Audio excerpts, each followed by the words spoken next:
ومن يطع الله ورسوله فقد فاز فوزا عظيما. tumwebaza wekitiibwa Allah subhanahu wa ta'ala. Oyo Allah waffe akyatukuumye atuwadde baraka olunaku olwaleero, olunaku olw'ejjuma, sayyidul ayyam, kabaka w'ennaku zonna. idha nudiya lissalati min yaumi ljuma, agambye Allah bwe muwuliranga omwazinyi nga ayazinye olunaku lwaleero, fasawu ila dhikirillah, mwanguyirize olwaleero mwogere ku Allah. Kitegeeza mu bimu ku bisinga okusanyusa Allah olunaku lwaleero ye muntu okuba nga oyogera ku Allah ng'oleeta adhikaari ez'enjawulo. Subhanallah, alhamdulillah, la ilaha illallah, allahu akbar, la hawla wala quwata illa billah. Fasawu ila dhikirillah, mwanguyirize okwogera ku Allah tabarakahu wa taala. So bwemba nga muwulidde omwazinyi ng'ayazinye ate naga nti idha qudiyat ssala, essola bweba ewedde, fantashiru fi l ardi, Allah mulungi musaasaane mu nsi ya Allah, wabtagu min fadlillah, mugende mululunkanire ebirungi bya Allah. Ekyo nno kyekisinga obulungi gye muli, dhalikum khairun lakum, ekyo kyekisinga obulungi gye muli, in kuntum ta'lamun, senga mubadde mumanyi. Baganda bange abandaba era abampuliriza, olunaku lwaleero tulina kwerekereza. Ye lwaki lwaleero? Omwezi gwe tulimu mwezi gwa mizizo. Inna iddata shuhuri inda Allah, omuwendo gw'emyezi maaso ga Allah giri emyezi 12. Olunaku lwe yatonda eggulu n'ensi, minha, mu myezi egyo 12 Allah agambye mulimu arbaatun hurum, mulimu emyezi 4 gya mizizo. Wala tadhlimu fihinna anfusakum, au fala tadhlimu fihinna anfusakum, temweryazamanyizangamu mu myezi egyo, giri emyezi 4 gya mizizo. Abayi, omwezi guno gwe tulimu ogwa dhulqaada, bw'okoleramu ezzambi Allah anyiiga nnyo okusinga emyezi emirala. N'ogwa dhulhijja, n'ogwa muharram, n'ogwa rajabu. Nabbi we yali ayogera ku myezi egy'emizizo egyo yagamba nti esatu gyerinaanye ogumu gweyawulidde. Egyerinaanye gwe gwa dhulqaada, gwe gwa 11 kalenda y'Obusiraamu, dhulhijja gwe tugendamu, muharram ye Januari, then ne rajabu. Emyezi egyo gya mizizo. So Allah agambye temweryazamanyizanga mu myoyo gyammwe, mukoleremu Allah byayagala. Asobola okusaddaaka mu mwezi guno, saddaaka nnyo, weerekereze. Omwezi guno gwa mizizo, ogende nti Allah nsobodde kino. Abakkiriza bwe baatuukanga myezi gino beerekerezanga haramu ne bamuta, ne bakola ebirungi, ne bakola halal. So mukole Allah ng'akyabawadde omukisa.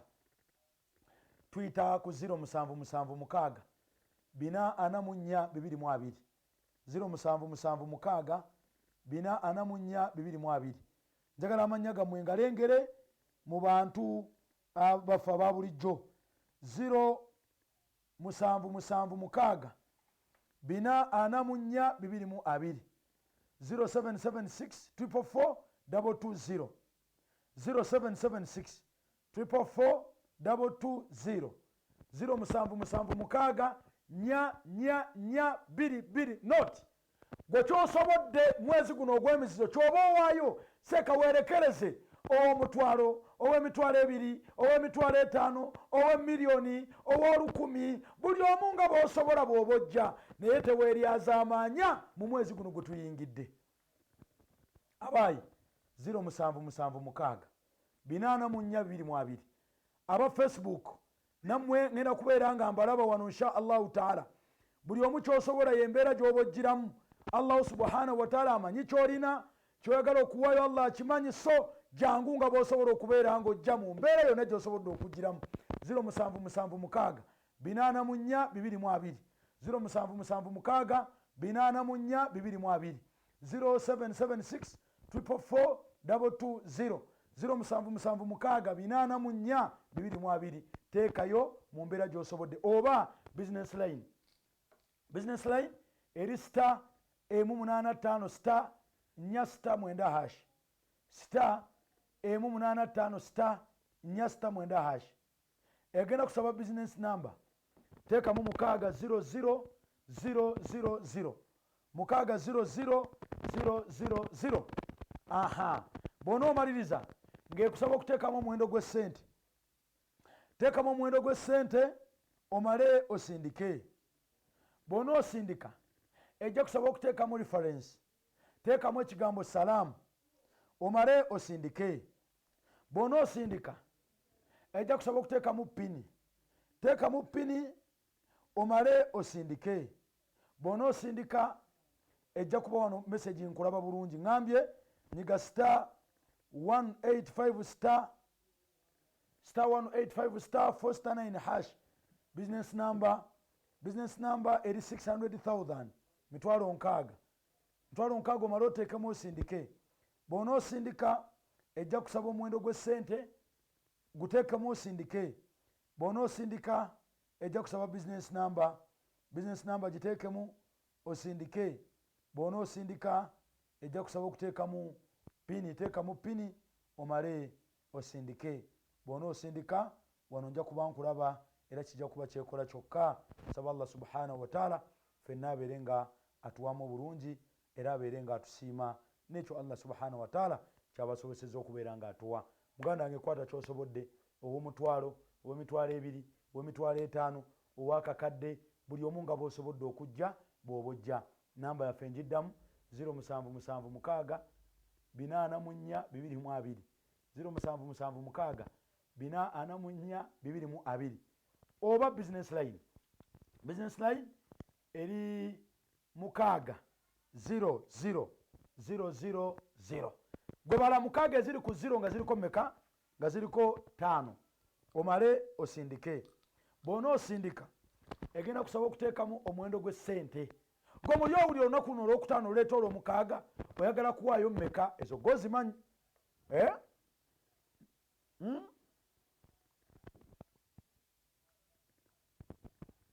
otaddemu mmeka nganda bw'otaddemu ntono bw'omala sindika bona omala osindika omuwendo gw'essente teekamu reference omala osindika ejja kusaba pini wano ngenda kubeera nga ndaba buli linnya ly'omuntu esindika wano nze ngenda osooka okufuna oba wakasindika wano ewange nga nkulina oba wakawaayo booti wano ewange mba nkulina byawunillahi subhanahu wa ta'ala so kwata kyosobodde lillah olwaleero tugenda kubeera nga twejjukanya ku hadithi buli omu gy'omanyi hadithi nkulu nnyo olw'amakulu gaayo nsaba tubeere nga tujejjukanya ababadde bawangaala ku makya nange tugisomyekoko ekitundu egamba nti an ibuni abbas radiyallahu anhuma qala rasulu sallallahu alayhi wasallam lirajulin wa huwa yaidhuhu ightanimu khamsan qabla khamsin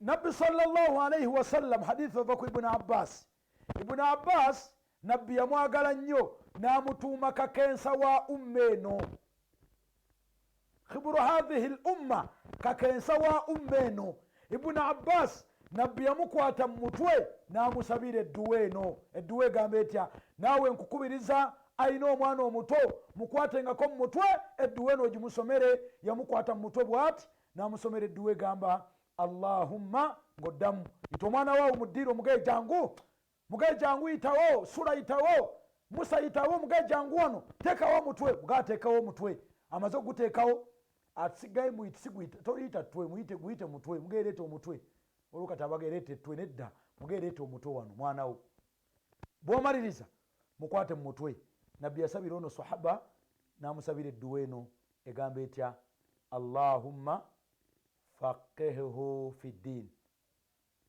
waallimuhu atta'wil allahumma faqihuhu fi ddin waallimuhu atta'wil etegeeza ki allahumma ay allah faqihuhu fi ddin omwana ono mukenkule mu ddiini waallimuhu era omumanyise atta'wil ekitabu qur'ani okubanga akitegeera era edduwa eyo mu njogera ya bulijjo tugamba yakwatayo n'abeera ng'omwana oyo yali kakensa wa umma eno ummatu muhammadun sallallahu alaihi wasallam. So tuyita ku 0776 484 222 0776 484 222 0776 444 220 0776 444 ye namba yaffe kutuyita nga tuwaayo mukubo ly'owekitiibwa Allah subhanahu wa ta'ala.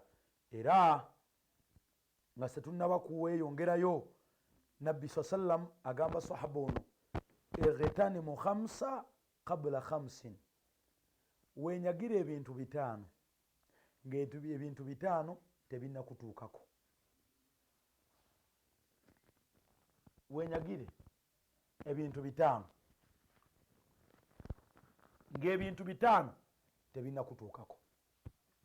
Mu bulamu bw'ensi eno manya nti ebintu bitaano bikkakatako, era kozesa omukisa gw'ebintu bitaano ng'ebintu bitaano tebinnakutuukako. Nsaba ofune olupapula n'ekkalaamu tubiwandiike. Ogifunye? Wandiika omutwe ogugamba amanyi oluwarabu nti ajat zaina ng'omanyi oluwarabu oluwandiike ightanimu khamsa qabla khamsin, mwekwate ku bintu bitaano weenyagire ensonga ttaano ng'ensonga ttaano tezina. Bino nebigambo nabbi yalina swaba gwabibuulira, kuba hadithi egamba an ibuni abbas radiyallahu anhuma qaal, hadithi eva ku ibuni abbas allah asiime ku bombiriri ye ne muzeeyi we yagamba qala rasulu sallallahu alaihi wasallam, yagamba nabbi muhammad okusasa n'emirembe gibeere ku ye, lirajulin yali abuulira omusajja wa huwa yaidhuhu ng'amubuulirira. Nabbi yali agamba omusajja ng'amubuulirira, yamugamba atya? Yamugamba ightanimu khamsa qabla khamsin, yamugamba weenyagire ensonga ttaano kubanga ensonga ttaano ssaawa yonna zijja. N'amugamba azeekwateko, omukisa bwe gubaawo agukozese ebintu bitaano ng'ebintu bitaano tebinnakutuukako. N'atemaatema ekisooka n'agamba shababak qabla haramik, yamugamba shababak, weekwate nnyo ku buvubuka bwo, obuvubuka Allah bwakuwadde bukozese nnyo qabula haramika, nga Allah tannakukaddiya. Muvubuka munnange, muvubuka munnange, nkukubiriza, obuvubuka Allah bwakuwadde, Allah agenda bukubuuzaako obukozesezza otya. Lwaki okozesa obuvubuka Allah bwakuwadde okuteega abantu ku makubo obakube pevers ku mitwe gyabike, n'okuba omusajja omutwe ne gwatika kaati musayi ne gutonnya? Lwaki okikola? Muvubuka munnange, muvubuka munnange, lwaki amaanyi Allah gakuwadde ogakozesa abantu kubateega kiro bakuba bikonde bagwe ku ttaka? Obuvubuka oba obukozesezza bubi. Ightanimu khamsa qabla khamsin, ebintu bitaano byekwateko, obuvubuka bwo Allah agenda bukubuuzaako wabukozesa otya. Omubiri gwo, hadithi egamba nti la yazaalu qadamu abdi yauma alqiyama, omuntu tagenda kuva mu bbaliro okutuusa ng'abuuzibwa an arubai, ku bintu bina. Ekimu ku byo omuntu agenda kubuuzibwa an jismihi, ku mubiri gwe. Ogenda kubuuzibwa ku mubiri gwo guno, bode Allah gye yakuwa, muvubuka gwe wagikozesa otya? Bode wagikozesa otya? Abantu bakozesa amaanyi kuba bannaabwe, abantu bakozesa amaanyi kusamba bannaabwe. Olina omusanga ng'afunyizza aligenda kuba omusajja amuzaala. Subhanallah, ofuna otya amaanyi ago n'ofunye ekikonde ogenda kuba omusajja akuzaala? Shekhe, oba okoze bubi. Ightanimu khamsa qabla khamsin, mwenyagira ebintu bitaano ng'ebintu bitaano tebinnabatuukako. Ekimu ku byo shababak qabla haramik, weekwate nnyo ku buvubuka bwo ng'obukadde tebunnajja, kubanga bukonkona bujja, obukadde bujja. ate obukadde bwe bujja manya ne mawutu eba esembedde. Nabbi sallallahu alaihi wasallam yagamba obuwangaazi bw'abantu b'ekibiina kyange ma baina 60 wa 70, bawangaala emyaka wakati w'enkaaga n'ensanvu. Batono nnyo abasukkawo. Nawe olabika ojulira ku kyalo kw'owangaalira. Abavubuka muli bangi, naye kolerera nnyo obuvubuka bwo Allah bwakuwadde. Kabila haramika shababak kabula haramik, obuvubuka bwo nga Allah tannakukaddiya. Waman nuammiruhu nunakisuhu fil khalq, omuntu buli Allah lwamukaddiya nga n'entonda Allah gye yamutondamu ekendeera. Waman nuammiruhu nunakisuhu fil khalq, buli lwokula Allah kendeeza mu ntonda. Kozesa omukisa gw'obulamu Allah gwakuwadde kabila haramika nga tonnakaddiwa. Abaayo obukadde bukwata abantu, obukadde butta abantu. Allah bw'aba akusaasidde kolerera nnyo obukadde Allah bwakuwadde, obuvuka Allah bwakuwadde nga tonnakaddiwa. Bane tuyita ku 07776 nye emirundi 3 220, 07776 nye emirundi 3 220, 0776 444 220, 0776 444 220, 07776 444 220, 0776 444 220. Nziramu 0776 444 220, 0776 444 220. Namba yaffe ku Twitter. Saba Allah subhanahu wa ta'ala atuweemu obulungi. So tugenda nsomayo ku mannya g'abantu abalabiseeko essaawa eno. Banaye aba business line, nsaba buli omu ojje lunaku olwaleero ne bw'oba nga tolabikangako, nkusaba ojje olabike mulimu guno tubeere nga tugukola. Ngenda kusumulula kansomeyo ennamba y'essimu emirundi 3. Bwe mala osoma ennamba y'essimu mmeere nga nsaba buli asobola okwata ky'osobodde oweeyo. Nyiga *185* 4*9 hash, *185* 4*9 hash. Business number eri 600,000, emitwalo 60. Omale osindike. Bw'ona osindika ejja kusaba okuteekamu omuwendo gw'essente. Omuwendo gw'essente guteekemu osindike. Bw'ona osindika ejja kusaba okuteekamu reference. Teekamu ekigambo salaamu omale osindike. Bw'ona osindika ejja kusaba okuteekamu pini. Teekamu pini omale osindike. Nziramu *185* 4*9 hash. Business number eri 600,000, emitwalo 60. Omale osindike. Bw'ona osindika ejja kusaba omuwendo gw'essente. Guteekemu osindike. Bw'ona osindika ejja kusaba reference. Teekamu ekigambo salaamu omale osindike. Bw'ona osindika ejja kusaba pini. Teekamu pini omale osindike. Nziramu nyiga *185* 4*9 hash. Business number 600,000, 600,000. Omale osindike. Bw'ona osindika ejja kusaba omuwendo gw'essente. Teekamu omuwendo gw'essente omale osindike. Bw'ona osindika ejja kusaba reference. Teekamu salaamu omale osindike. Bw'ona osindika ejja kusaba okuteekamu pini. Teekamu pini omale osindike. Nsaba Allah buli yenna alina kyawaddeyo Allah akugondeze obulamu, Allah ayongere okusumulula. Bane ngenda kusoma ennamba y'essimu. Wemala osoma ennamba y'essimu buli musaddaasa awaddeyo beere nga nkusabira ku dduwa. Nsaba Allah subhanahu wa ta'ala abeere nga atwanguyiza obulamu ffenna. Buli musaddaasa awaddeyo ngenda kubeera nga nkuteekako mu dduwa. Nsaba Allah abeere nga ayanukula. Bane tuyita ku 07776 444 220, 07776 444 220. Business line eri *185* 469 hash. Business number eri 600,000. Omale osindike ejja kusaba omuwendo gw'essente. Guteekemu osindike. Bw'ona osindika ejja kusaba reference. Teekamu salaamu osindike. Bw'ona osindika ejja kusaba pini. Teekamu pini omale osindike. Bw'ona osindika kijja kuba kyekola kyokka insha Allah subhanahu wa ta'ala. Ky'osobodde ky'oba owaayo. Ky'osobodde okubeera nga owaayo ky'oba owaayo, Allah subhanahu wa ta'ala ajja kubeera nga atuwaamu obulungi. Ngambye nyiga *185* 469 hash. Business number eri 600,000, mitwalo 60. Omale osindike. Bw'ona osindika ejja kusaba omuwendo gw'essente. Guteekemu osindike. Bw'ona osindika ejja kusaba reference. Teekamu salaamu sindika. Bw'ona osindika ejja kusaba okuteekamu pini. Teekamu pini omale osindike insha Allah subhanahu wa ta'ala. Ky'osobodde ky'oba oteekayo, Allah akiraba. era abamu ku baana Adamu abasobodde okubeera nga bawaayo be bano wammanga.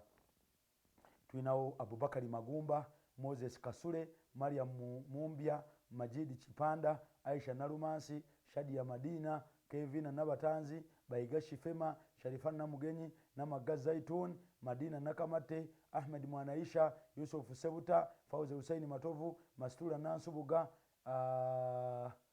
then wetumaliriza ejja kusaba okutekamu Maimuna Nansamba, Nsubuga Hudu Taimuzi tu Umaru Wanyonyi inshallah subhanahu wa ta'ala. Naye temwerabira kyomulamwa gwa programu yaffe eno gwakulaba nga tuyamba. Oliyinza okwebuuza seeka tusonda zaaki? Seeka zizo wallahi billahi tallahi si zange. Seeka za salamu wallahi si za salamu. Zaaki? Zakulaba nga ffe tubeera ddoboozi lyetubatuusaako tugende tuyambe abantu besoroti. Bantu besoroti bali mu mbeera mbi. Bantu besoroti twagala tubagulireyo omuceere, tubagulireyo akawunga, tubagulireyo ku ngoye, tubakuga mifaliso bali bubi, sheekh bali bubi, tubeere nga tubakwasizaako naye nga mwe maanyi gaffe mwe tugenda okuyita okuba nga tuyamba. Njagala omusiraamu asobola okuga nti nguzeeyo emifaliso tubeere nga tuyambagana. Nyiga star 185 469# business number 600000 sindika ejja kusaba omwendo gw'essente guteekemu, sindika ejja kusaba reference teekamu ekigambo salamu, sindika ejja kusaba okuteekamu pini, teekamu pini, sindika. Ngambye star 185 469# business number eri 600000 sindika, mwendo gw'essente guteekamu, sindika, reference teekamu, sindika, pini teekamu, sindike. Kijja kuba kyekola kyokka insha allahu taala. Awo kijja kuba kyekola kyokka insha allahu subhanahu wa taala. Tulinawo Rehema Namubiru, tulinawo Sumaiya Katusime, Waswa Shaban, Saidi Muzuna, Musa Rajabu, Kasaija Najemba, bane n'abalala bangi nnyo. Allah sabayisizeeko ffenna abeere nga atumalira ensonga zaffe zonna insha allahu subhanahu wa taala. Star 185 star 469# business number giteekemu, sindika, mwendo gw'essente sindika, reference sindika, pini teekamu, sindika. Eya MTN yeyo gyolengera wansi. Nze wano amanya gammwe mbanga funa. Bwe tukomawo bwe nga tuva mu kuwummulamuko ngenda kudda n'okubeera nga tuwanjagira ku Allah abeere nga atutaasa, ngenda kudda n'edduwa tubeere nga tusaba Allah subhanahu wa taala abeere nga atusaasira ffenna biawunillahi taala. So mbasaba baganda bange buli alina kyolina tukulembere obeera nga owaayo kyosobodde okubeera nga owaayo, tusabe Allah abeere nga atutaasa. Tugenda kukomawo n'edduwa. Tukomye kwa waddeyo asembyeyo bamuyita Kasaija Najemba. Gumanya nti buli agenda okuwaayo erinnya lyo nsaba Allah w'ekitiibwa ffenna abeere nga atumalira. Ate ngenda bawa neggulire nga tukomyewo insha allahu taala. Katuwummulemu katono nnyo temuvaako, tukomawo. Assalamu alaikum wa rahmatullahi wa barakatuh.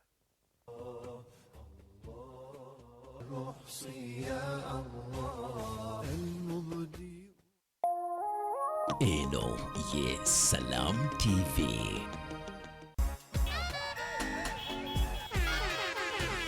Sanyuse nnyo essanyu lijula kunzita. MTN momo terimba. Nali ndi waka ngenda okuwulira essimu ezze nenga neera bino bya bulijjo ebyekifere kubanga mbeera awo omuntu n'ofuna essimu n'ogenda okuwulira oli atandise empaayo emitwalo 5 kakati kino MTN bwe yankubidde bo tebansabye ku ssente wedda banzikakkanya na bukkakkanya nze nga ntabuse ngamba mumuli baffere nze ndi wano pulesa zaagala kunkuba bukubi sinneebaka ku tulo ate kemumpadde emmotoka mubyonoonye kati ate awo wiiki ndala era seeba MTN yeebale nnyo okutufaako fenga abeebulemeezi Luweero balina waaka ne MTN Momo nyabo teekako buteesa emitwalo 2 oba okusingawo ku MTN Mobile Money yo oyinza okuba namukisa aneewanguliremu ku Toyota Succeed 3 oba omukuba wangusa 2,000 buli wiiki tugenda kugaba emmotoka 24 ne Mobile Money asoba mu buwumbi 2. This is how we play. Play with power. This is how we do it. How we put a team together. This is how we pass on greatness. Because with this team to inspire us, there's nothing we can't do. Play to inspire.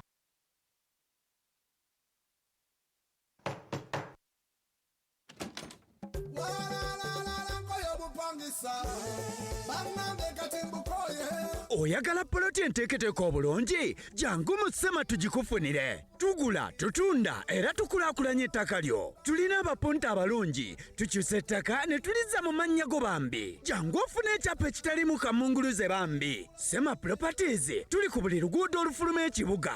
Gwayagala enkyukakyuka mu bulamu obwo jangu ofune ettaka eritaliiko nkaayana. Tusangibwa ku maka agafa amagye wa Ndegeya nga wakava ku ssundiro ly'amafuta erya Shell. Sema Properties Limited tuli ku Sema House ekibanja 559 ku Bombo Road wa Ndegeya. Jangu ofune poloti enteeketeeko obulungi olwaleero mu Sema Properties. Essimu 0774 0 3 oba 0704 366 268 ne 0772 42 53 52 awo ng'otuuse mu Sema Properties.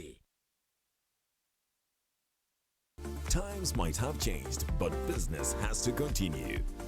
Next Conference Center will help you transition to the new normal of doing things. For virtual events, e-conferences, debates, product launches, and so much more, we provide you with the best the new normal has to offer. High-definition LED screens, crystal clear audio, and state-of-the-art streaming technology. Our in-house production team will ensure your event is safe, smooth, and flawless. Located in Nakuru, Kampala, call us on 0776 444 220 and let's do your next event. NCC, Next Conference Center.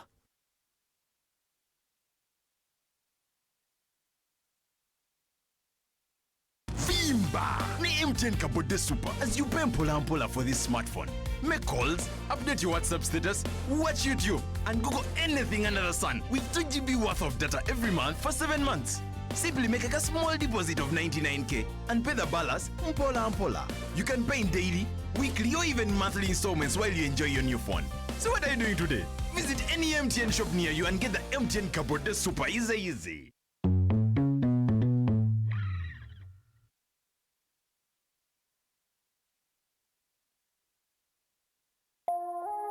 Eno ye Salam TV.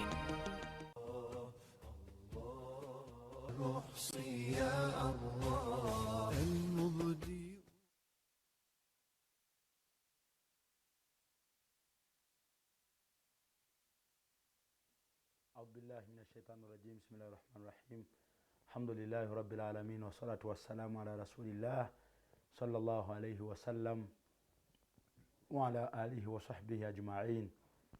tumwebaza Allah atusobozesezza okubeera nga mu kaseera kano kennyini tusobodde okuwummulamuko n'okwongera okubajjukiza tetuli ku nsonga nabbi sallallahu alayhi wa sallam ze yatugamba ntuzeekwateko twenyagire ebintu bitaano ng'ebintu bitaano tebinnatutuukako.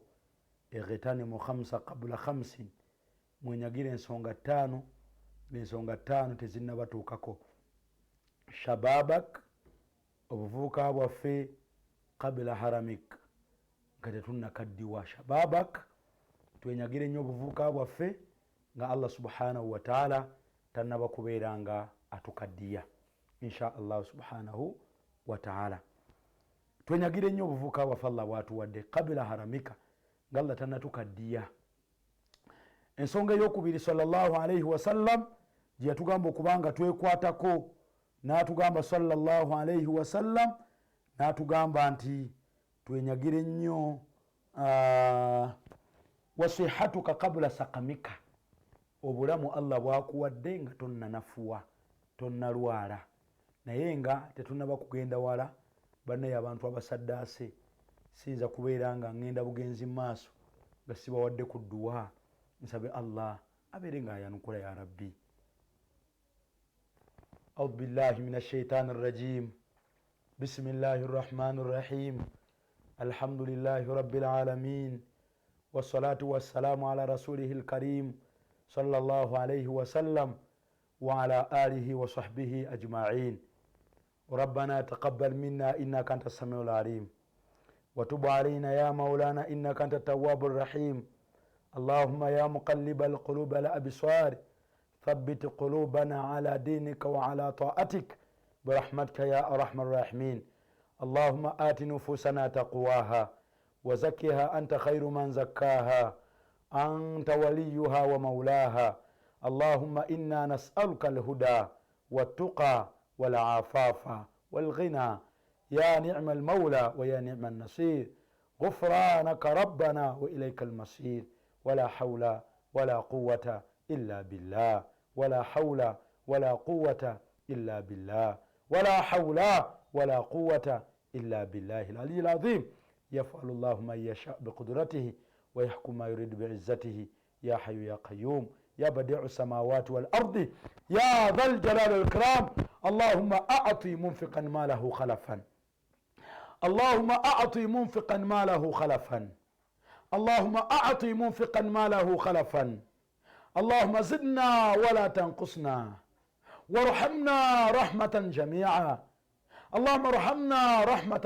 جميرا اللهم ارحمنا رحمة من عندك اللهم بارك لنا فيما أعطيتنا نسألك الهدى والتقى والعفاف والغنى لا تدع لنا يا ربنا في يومنا هذا ذنبا إلا غفرته ولا هما إلا فرجته ولا دينا إلا قضيته ولا مريضا إلا شفيته ولا عازبا إلا زوجته ولا حاجة من حوائج الدنيا والآخرة إلا قضيتها ويسرتها يا أرحم الراحمين ربنا آتنا في الدنيا حسنة وفي الآخرة حسنة وقنا عذاب النار اللهم يا مقلب القلوب والأبصار ثبت قلوبنا على دينك ولا طاعتك أبدو الله من نابا وديو سبا الله بقولي نسبا الله من نابا تاسي نسبا الله ينجرم nsonga zammwe mbasabira Allah bagazirize ebyenfuna nsaba Allah bakumenga bakumira ku mazima mbasabira Allah bakumire kalimatu shahada kalimatu la ilaha illa Allah muhammadur rasulullah يا ربنا اجعل آخر كلامنا من الدنيا عند آجالنا اللهم اجعل آخر كلامنا من الدنيا عند انتهاء آجالنا قول لا إله إلا الله محمد رسول الله قول لا إله إلا الله محمد رسول الله فحينا عليها يا حي وأمتنا عليها يا مميت وابعثنا عليها من قبورنا يا باعث وانفعنا بها يوم لا ينفع مال ولا بنون إلا من أتى الله بقلب سليم ربنا زدنا علما وارزقنا فهما ربنا زدنا علما وارزقنا فهما اللهم إنا نسألك الهدى والتقى الله تكسبوا توكبرونغامو نوكوتيا ولا عفافا أي الله تويننسا والغنى الله توينو وبغغا وبمتما وبغغا وبسنتي نسألك إيمانا ليس بعده كفر تكسب الله توابو كريزا بتاينا بجيم ورفن مروابو نسألك يا الله توبة قبل الموت سب الله توكو وين نيانغا تنفا ونسألك الشهادة عند الموت تكسب الله تو الشهادة عند تفا ونسألك الجنة بعد الموت tuwejjana nga tuvudde mubulamu buno obwensi allahumma arna alhaqa haqa warzuquna ittibaa ayi allah tutambulire ku mazima tutambulize ku mazima tuwe okukkiriza amazima otuwe n'okugagoberera birahmatika ya rahman rahimin ayi allah buli yenna awaddeyo nkusaba obeerenga omugulira oluguliro olulungi gwe wakitiibwa gwe wamaanyi anta ala kulli shayin qadir wa sallallahu ala muhammadin wa ala alihi wa sallam walhamdulillahi rabbil alamin amin amin amin saba Allah yanukule naye njagala nsooka ndabe baani bennaakafunawo kuba waddeyo insha allahu taala baani tulinawo Musa Wanjala azzeemu amina Mariam Namayanja azzeemu amina Shadia Nakimbugwa azzeemu amina Jofre Kakuru naye azzeemu amina ng'ayita ku 07776 07776 842 oba business line eri star M85 star 4 hash star M85 star 4 hash ejja kusaba business number eri 600,000 ngambi star 185 star 4 star 9 hash business number eri 600,000 twalo nkago maro sindike bono sindike ejja kusaba okuteekamu omwendo gw'essente teekamu omwendo gw'essente omale osindike bono osindika ejja kusaba okuteekamu reference teekamu nti salam omale osindike bono osindika ejja kusaba okuteekamu pini teekamu pini omale osindike bono osindika ejja kusaba okuteekamu reference teekamu reference omale osindike ngambye star 185 star 4 hash ejja kusaba business number eri 600,000 mitwalo nkaaga osindike bwona osindika ejja kusaba okuteekamu amount teekamu omwendo gw'essente sindika bwona osindika ejja kusaba reference teekamu salamu sindika bwona osindika ejja kusaba okuteekamu pini teekamu pini omale osindike bwona osindika nja kuba nkulaba bulungi nnyo insha allahu taala. Hadithi egambye ightanimu 5 qabla 5 wenyagira ebintu 5 ng'ebintu 5 tebinakutuukako. Netulaba ekisooka kigamba shababak qabla haramika. Bw'abanga Allah akyakuwadde omukisa gw'obulamu gw'obuvubuka bukozese nnyo nga tonnakaddiwa. Mutontomi omu yali atontoma atontomya Warabu ng'alaga senga kyali kisoboka Allah n'asobola okuzza n'azza obuvubuka n'embunyumiza obukadde kye bunkoze. Yanyumya n'agamba senga kyali kisoboka obukadde okukomawo obuvubuka okukomawo mu kaseera k'obukadde n'embunyumiza obukadde kye bunkoze. Muganda wange oli muvubuka Allah akuwadde olinda kaddiwa Allah asooka olinda Allah asooka akukutule olyoka oweeyo. Olinda Allah asooka kaddiye olwokoza okosa letajudo n'oba okyasobola okakasa amagumba ganaba gasobola okukomawo. Kyobola ajja ti Madiina ye omulimu gw'okusaddaka yagwekwata twala ebiri bisimillah ajja ti Madiina mayanja. Saba Allah nyaba akusiime akumalire byonna insha allahu taala. So werekereze ku lwa Allah okole. Allah waba akyakuwadde omukisa obuvubuka Allah bwatuwadde amaanyi g'ekivubuka Allah gayagala kusobola ibaada y'omuvubuka Allah ajagala nnyo. Sab'atu yudhilluhum Allahu fi dhillihi yawma la dhilla illa dhilluhu. Abantu ba miteeko 7 bagenda kubeera mu kisikirize kya Allah yawma la dhilla illa dhilluhu. Olunaku watagenda kuba kisikirize okujjako ekya Allah kyokka. Omu ku bo Yabbi sallallahu yagamba ye muvubuka rajulun nasha'a fi ibadati llahi jalla jalaaluhu. Ye muvubuka ayamalanga obulamu bwe ng'abutambulira mu bulamu ya Rabbi bwakukola mirimu gya Allah. Obuvubuka emyaka gyo mbulakalevu n'omala ebiseera ebyo ng'oli ku Allah wo oyogera ku Allah wo osuuta Allah wo sabbaha Allah wo otendereza Allah wo hamada Allah wo kabbara Allah wo obudde buno obumala ng'oli ku Allah subhanahu wa ta'ala. Sab'atu yudhilluhum Allahu fi dhillihi yawma la dhilla illa dhilluhu. Abantu ba miteeko 7 bagenda kubeera mu kisikirize kya Allah yawma la dhilla illa dhilluhu. Olunaku watagenda kuba kisikirize okujjako ekya Allah. Omu ku bo ye musajja eyawangaaliranga mu kusinza owekitiibwa Allah subhanahu wa ta'ala. So Allah bw'aba akuwadde omukisa ogusobola okukola emirimu gy'Allah kola. Obulamu bwensi bumpi kola. Allah bw'aba akutadde mbadde abasobola okukola baye mukole. Allah akyabawadde omukisa mukole. Allah abawadde omukisa. Werekereze ku lwa Allah oweeyo. Allah bw'aba akuwadde omukisa kola.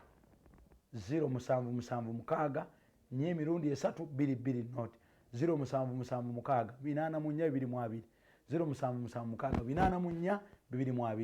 077 842 0776 444 220 0776 444 220 0776 kyosobodde kiteekeko osabe Allah abeerenga atugulirawo Allah abeerenga asumulula. Allah kyakuwadde kola. Sab'atu yudhilluhum Allah fi dhillihi yawma la dhilla illa dhilluhu. Bantu ba miteeko 7 bagenda kubeera wansi w'ekisikirize kya Allah olunaku watagenda kuba kisikirize okujjako ekya Allah. Omu ku bo ye muvubuka yamalanga ebiseera ng'ali ku Allah ibaada za Allah. Ali ku tasbihi, ali ku tahlil, ali ku tahmid, ali ku takbir, ali mu ibaada za Allah asinza Allah. Bane 077 nyanya 220 077 nyanya 220 0776 444 220 0776 era njakulaba waneeno abalala Sifa na Lutaya Zahara Miskat Ahmed, Alamanzani Kajimu, Vitamis Namurema, Yahya Musinguzi, Rehema Ndagire, Magoba Fatuma, netubeera ne Swabra Nambasa, netubeera ne Magoba Fatuma, Mayanja Mustafa, Abiba Naikoba, Madina Naiga, Sauda Nambwayo, Ahmed Mwanaisha, Kakaire Ibrahim, Sumaiya Tibelowoza, Caroline Nanyanzi, Janati Nakazibwe, Hamida Nambatya, Masula Nansubuga, Swabra Nambasa, netubeera ne Masiko Saidi, netubeera ne Swabra, netubeera ne Sowedi Kamara.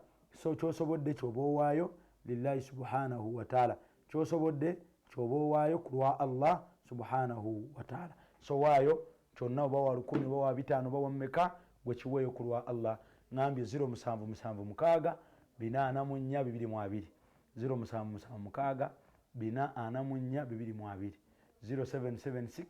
442 0776 444 220 0776 444 220 0776 442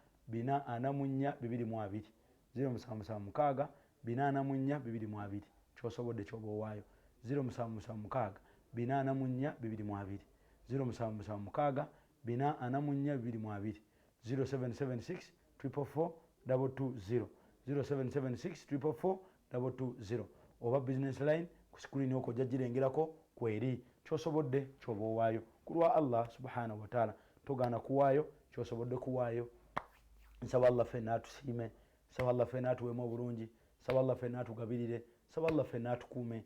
Allah atuwa obuwangazi obulimu okwesiima n'okweyagala. Banaye 0776 442 0776 442 0776 444 220 0776 444 220 0776 442 business line eri star 185 star 469 hash oteekemu business number omale osindike. Bw'ona osindika kijja kuba kyekola kyokka insha Allahu taala. So togana kuwaayo kyosobodde kubeera nga owaayo wa Allah ajja kubeera nga akusiima insha Allah subhanahu wa taala.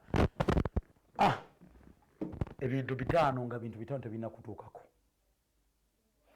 Tukomye ku kigamba shababak qabla haramika wa sihatak qabla saqamik.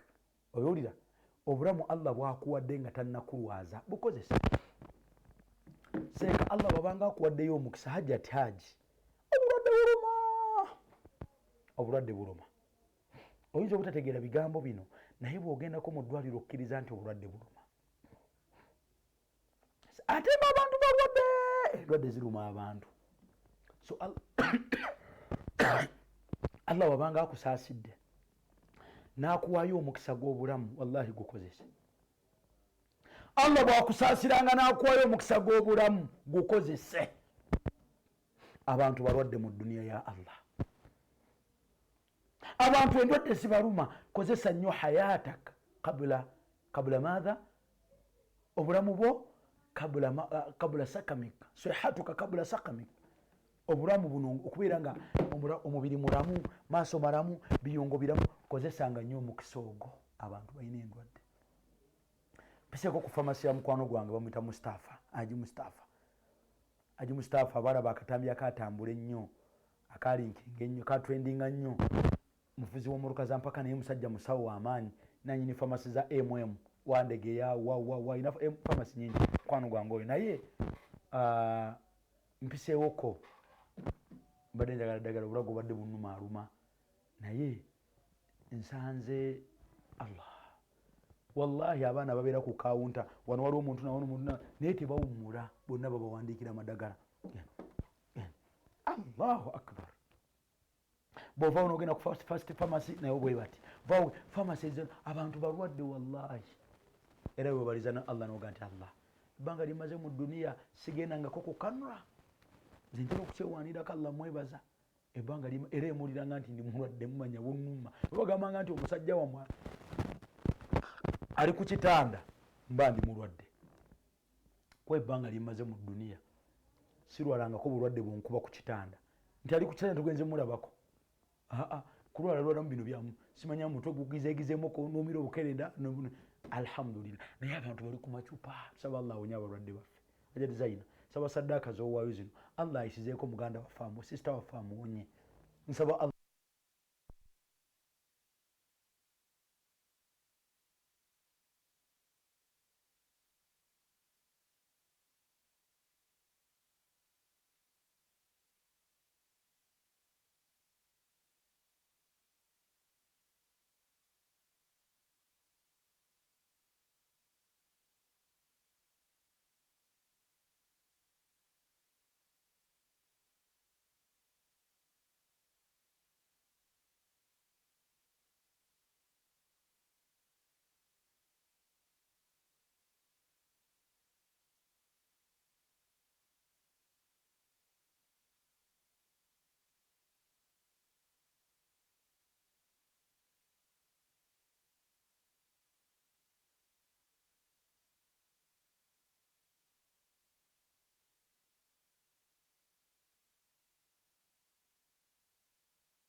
ghinaka qabla madha ghinaka qabla faqrika kozesa nnyo kaseera k'obulamu qabla faqrika nga allah tannakwavuwaza abantu baavuwadde abantu allah abagesezza ne baavuwala sheekhi abadde balina akasente allah n'abajjirawo buli kimu mungu n'abajjako ghinaka qabla faqrika obugagga nga allah subhanahu wataala tannabakubeeranga akwavuwaza kozesa nnyo akaseera ako ak'obulamu insha allahu subhanahu wataala okategedde tukozese nnyo obulamu bw'obulamu nga allah subhanahu wataala tannabakubeeranga atwavuwaza insha allahu subhanahu wataala ightanimu khamsa qabla khamsin wenyagira ensonga ttaano ng'ensonga ttaano tezinabakubeeranga zikutuukako hayatak qabla mautik n'obulamu allah bwakuwadde nga tonnafa bw'obanga olinayo omukisa ogusobola okukola byokola ng'oli mulamu bikole kaseera kagenda kutuuka ng'oyagala naye ng'obulamu tolina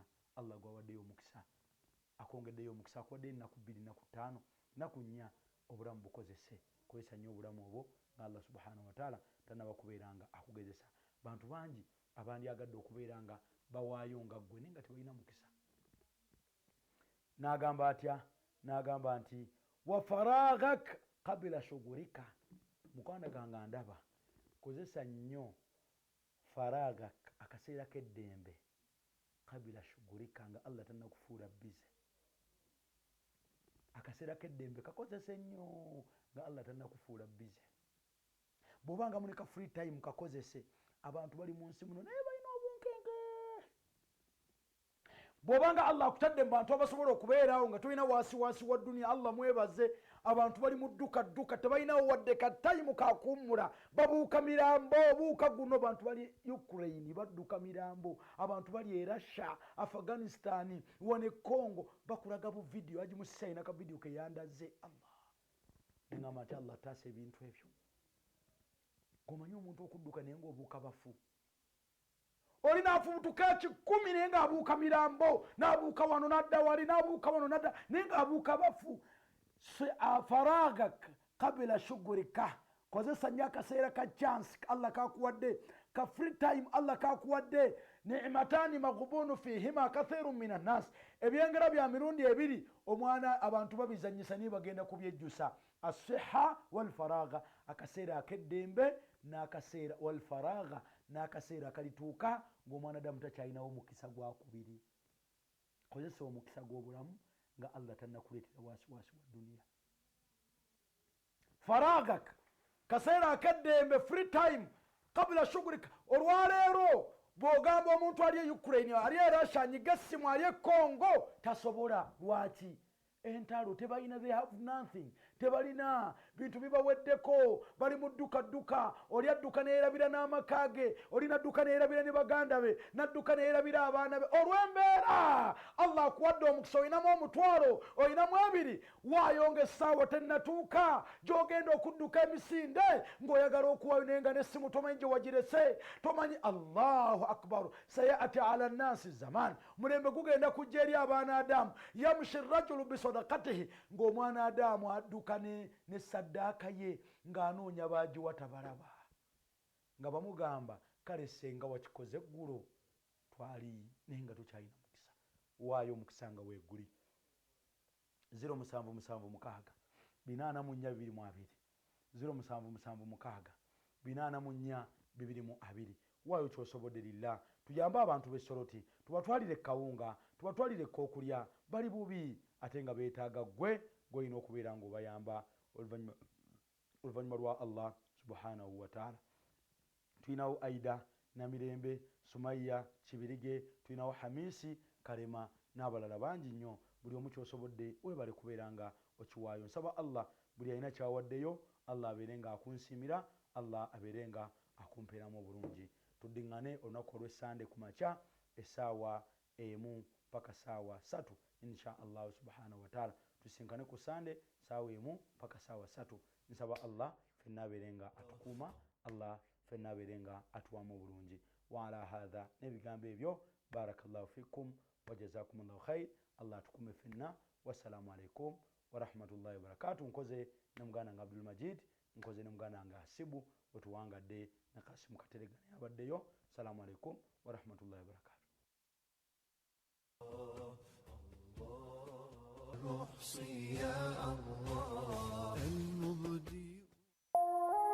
Eno ye Salam TV.